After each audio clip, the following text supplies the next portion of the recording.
Hello. With spring just around the corner, I decided it was time to go through my kids' clothes and see what they needed for the season. My husband and I have a son and a daughter, so this process is like a mini project. I set aside everything that fit and separated outgrown clothes for donations. The rest, the items they still needed, I listed out, planning to order them online once payday arrived. I even mentioned to my husband that after I got paid in 2 days, we could tackle this shopping list together. It was all set, Friday for shopping and Saturday for a visit to my mom's house. The next day, my husband casually asked, "So are we buying spring clothes tomorrow? Can't you just order them on the way, or are we stopping by your mom's first?" I replied, "No, we'll order the clothes tomorrow night and then visit my mom the next day. It'll all work out." "Are you planning to spend the entire evening shopping?" he asked, looking a little baffled. Friday came, and I received my paycheck. After school, our son got home in the afternoon, and I picked up our daughter from daycare. We had a quick snack, and then the three of us sat down in front of the computer to start the shopping. We needed 3 lightweight hats, gloves, waterproof pants, a jacket, a bodysuit, shoes, sweaters, thermal wear, and some small items. Our son, with his endless fussiness over every item, took about an hour and a half just to pick out what he wanted. He flipped through options, compared them, and couldn't settle on a single style. Meanwhile, my daughter was much simpler. Whatever I showed her, she approved instantly. By the time we finished, it was almost 8:30 p.m., perfect timing for dinner. My husband, who had been watching all this, shook his head and said, "Could you be any slower?" He added that my mother had called and was disappointed that we didn't visit as planned. "Why couldn't you just pick the clothes while we were driving?" he grumbled. Saturday morning, I woke up feeling feverish. My husband checked on me and asked if I'd manage okay on my own if he took the kids to my mom's house. I told him to go ahead, but when he called my mom to confirm, she immediately declined, saying, "No, no, no. Stay home. I don't need anyone getting me sick." The kids, understandably, were disappointed, so to cheer them up, my husband took them to the movies. I, meanwhile, got some much-needed rest and woke up 2 hours later feeling refreshed. Somehow, my body had fought off the virus, and I was feeling better already. By the time my husband and the kids returned from the movies, I was up and moving around, tidying up the house. My husband walked in, his expression a mix of surprise and mild frustration. "Glad you're feeling better," he said, eyebrows raised. "But couldn't we have saved the trip to the movies? I thought you were too sick to go anywhere." I could tell he was irritated, but I hadn't meant for things to turn out this way. "I was feeling terrible this morning," I replied, "but after some rest, I'm fine. Trust me, if I'd known I'd bounce back so fast, I would have gone to my mom's with you." He didn't seem entirely convinced, though. I could see that he thought I might have used it as an excuse to avoid visiting, but that wasn't the case at all. The whole day had just been one of those situations where everything seemed to go wrong. To smooth things over, I suggested we try something different for the weekends. Between school, work, and taking care of the kids, our weekends always seemed to be an endless rush of errands and plans. We both agreed to keep Sundays as family days, where we'd plan small activities together and keep the day flexible. This way, even if things came up, we could manage it without feeling rushed or disappointed. Over the next couple of weekends, we stuck to our new routine. Some Sundays we'd go to the park, while other days we'd take the kids to the library or spend the afternoon baking cookies at home. Having that extra day to relax with no obligations lifted a weight off both of us, and for the first time in a long time, weekends felt peaceful instead of hectic. Our new weekend routine worked well for us, bringing a sense of balance we hadn't had in a long time. One Sunday, while the kids were busy with their crafts in the living room, I decided to tackle a bit of spring cleaning in our bedroom. My husband had taken up jogging recently, and his workout clothes had gradually started piling up in our closet. As I sorted through them, I realized that some of the items weren't familiar to me: shirts I'd never seen, a new water bottle, even a pair of sunglasses that didn't look like his usual style. Thinking nothing of it at first, I assumed he'd bought these things on his own, but a faint suspicion nagged at me. My husband wasn't typically one to shop without mentioning it. We usually talked over purchases, especially personal ones. Shaking off the feeling, I continued cleaning but couldn't help but notice other small details around the room, little things I hadn't paid attention to before. Later that evening, I casually asked him about the new workout gear. "When did you pick up those new clothes? They look good on you." He paused, glancing at me before shrugging. "Oh, I just grabbed them here and there. You know, since I started jogging." His response seemed innocent enough, but something about it didn't sit right. I couldn't tell if it was my own paranoia or if there was genuinely something he wasn't telling me. Still, I decided to let it go for the moment, chalking it up to my overthinking. After all, we were finally finding a good rhythm as a family, and I didn't want to create tension over what could be nothing. But as the days passed, the small details nagged at me, questions I couldn't quite ignore. Over the next few days, I couldn't shake the feeling that something was off. My husband's new jogging routine seemed to be expanding. He was now going out more frequently, sometimes early in the morning or late in the evening. He mentioned that running helped clear his mind and that the quiet hours gave him a break from the busy pace of family life. I understood the need for solitude, but his sudden dedication to fitness felt abrupt, almost out of character. One evening, as he laced up his shoes to head out for another jog, I asked him, "How far are you planning to go tonight?" He looked up, a bit caught off guard. "Just a few miles," he replied, avoiding my gaze as he adjusted his shoes. "I won't be too long." After he left, I found myself pacing around the house, unable to focus on anything else. The uneasy feeling I tried to ignore kept resurfacing, and I realized I couldn't pretend it wasn't there anymore. I trusted him, but his recent behavior was out of the ordinary, and the unfamiliar workout clothes in the closet lingered in my mind. Finally, I decided to check his workout app on our shared tablet, curious to see his jogging routes. As I scrolled through the records, I noticed that the routes weren't consistent. Some runs were logged only a few blocks away, while others seemed to be in parts of town I didn't even know he went to. The times didn't match up either. Some of his short runs showed nearly an hour away from the house. The uneasy feeling turned into full-blown suspicion, though I still didn't have concrete answers.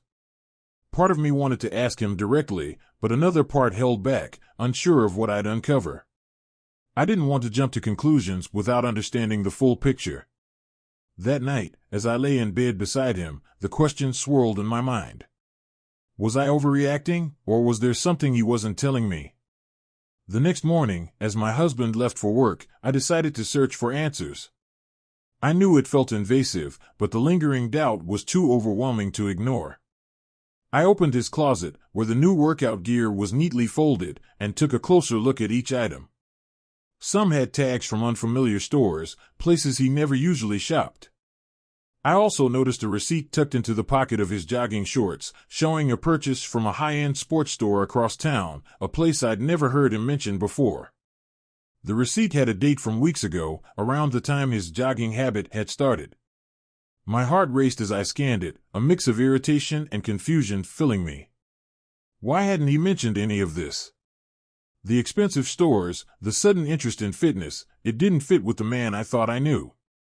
In a moment of impulse, I checked his workout app again, tracing each route, each timestamp, trying to make sense of the patterns.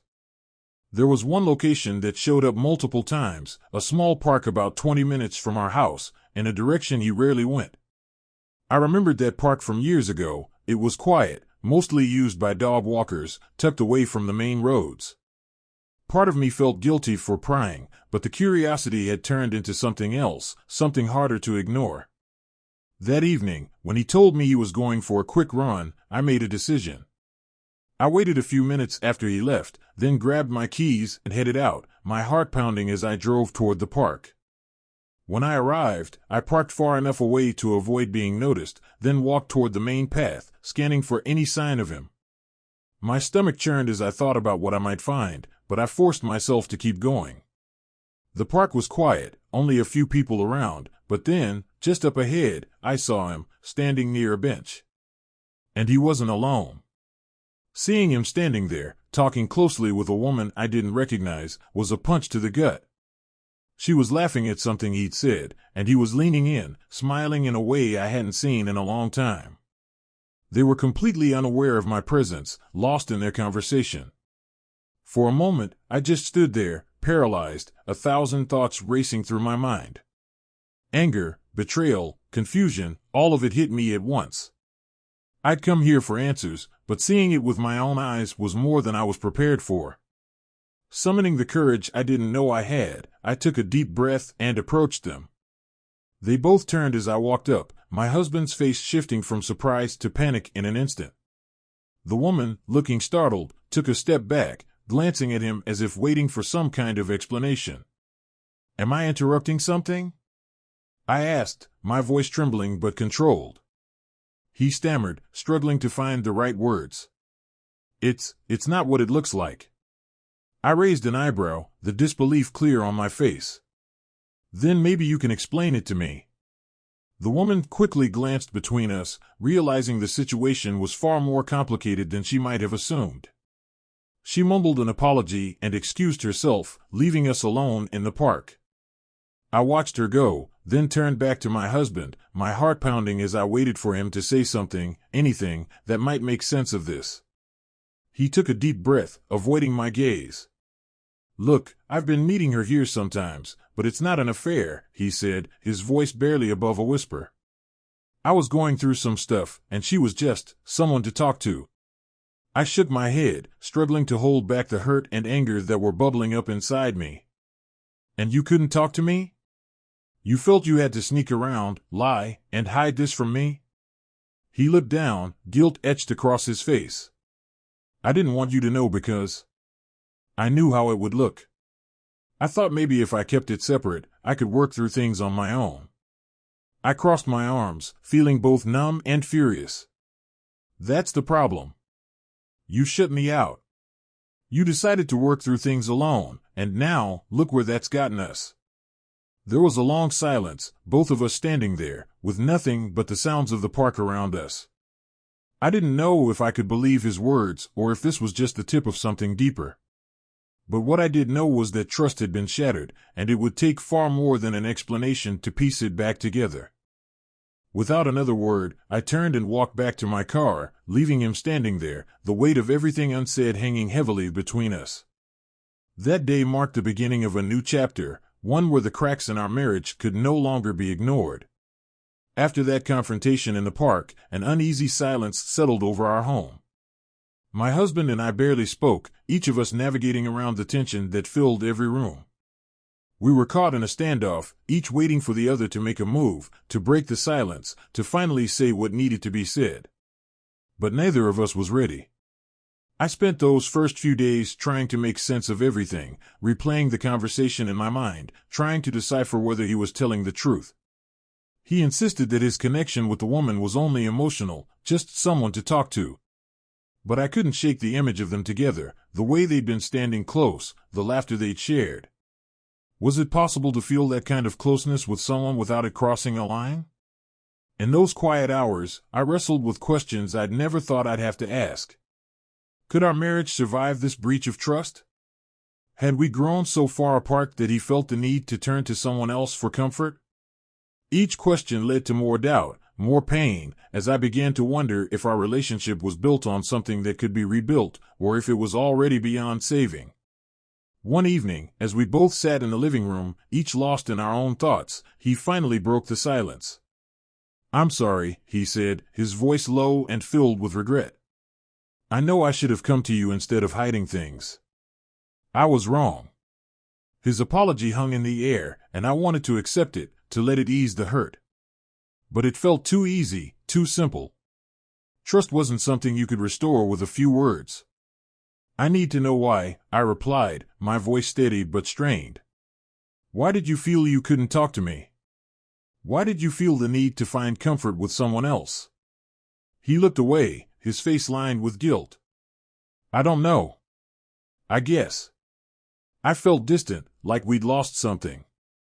And instead of fixing it, I took the coward's way out."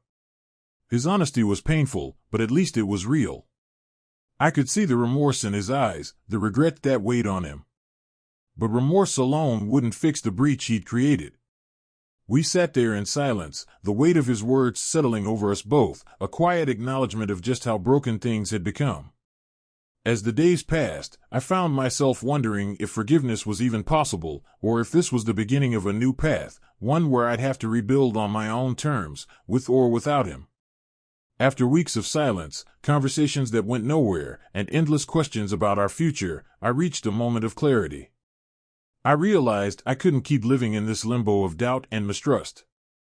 Whether we could rebuild or needed to let go, one thing was clear: things had to change. One evening, I sat him down for a real talk. I was honest, telling him how his actions had shattered my trust and left me questioning everything. I don't know if we can come back from this, I admitted. But I can't keep waiting for things to magically go back to normal. We need to figure out what's next, whatever that may be. He listened, his expression somber, but for the first time, he didn't try to explain things away or soften the truth. He nodded, taking in my words, and when he finally spoke, his voice was steady. I want to make things right, he said, a genuine resolve in his eyes. But I understand if that's not possible. I'm ready to put in the work, if you're willing to try. We agreed that we couldn't keep going on our own.